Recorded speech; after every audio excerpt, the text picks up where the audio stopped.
What do we mean with professional value? The first important framework is that every time in the module or in the program we refer to the word value, we mean professional and not personal value. We assume that every person has the same value, which is very high, regardless of the skills they possess or their career. That being said, you can find many definitions of professional value.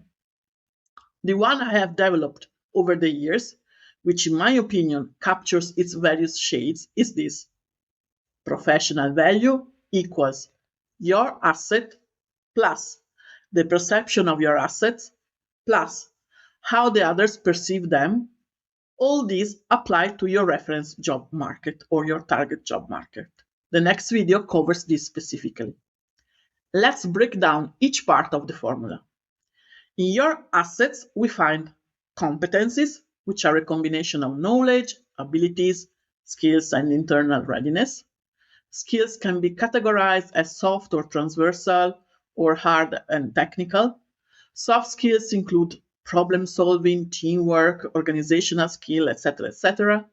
Technical skills are those required for a specific activity of a specific profession. For example, if you're a doctor, the knowledge of anatomy constitutes a technical skill. But among your assets, we have also tangible and intangible resources. Among tangible resources, we have people, which is why we have dedicated a module on networking, as well as having a driving license, a computer, money to dedicate to a project, etc. Intangible resources encompass all your characteristics.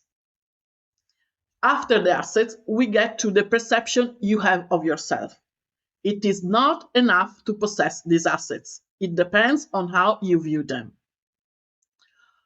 For this part, I refer you to both the Module 1 section on the modesty norm and the Module 6 on the imposter syndrome. You need to give importance to your assets and stop thinking that everyone has them or could have them. This is typical of those who feel like imposters.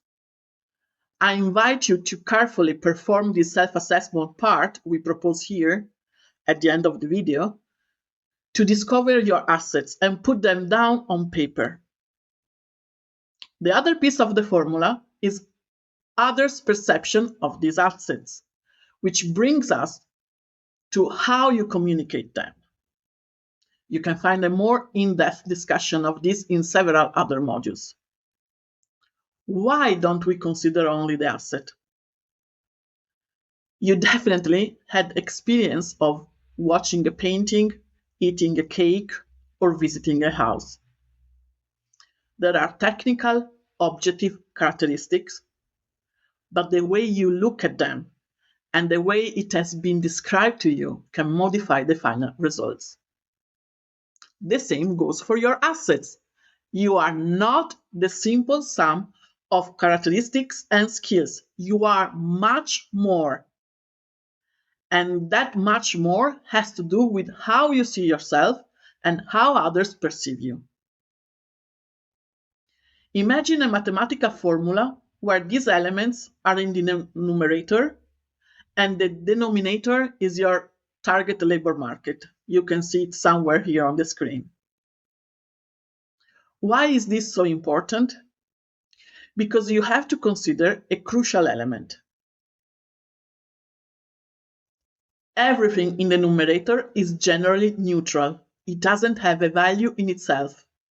It acquires more or less value depending on the context in which you apply it.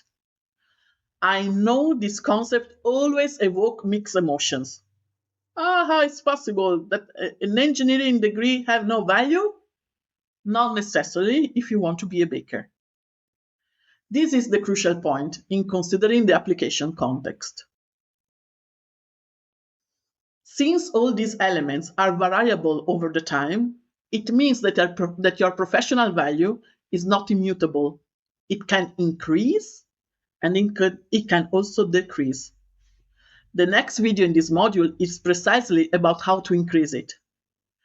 At this moment, I will add only that the concept of professional obsolescence is precisely linked to this point. It means that a significant part of your asset is no longer in demand in the market. Today, knowing shorthand or programming in DOS language is no longer required. It's now time to take time for your self-assessment and discover about your assets.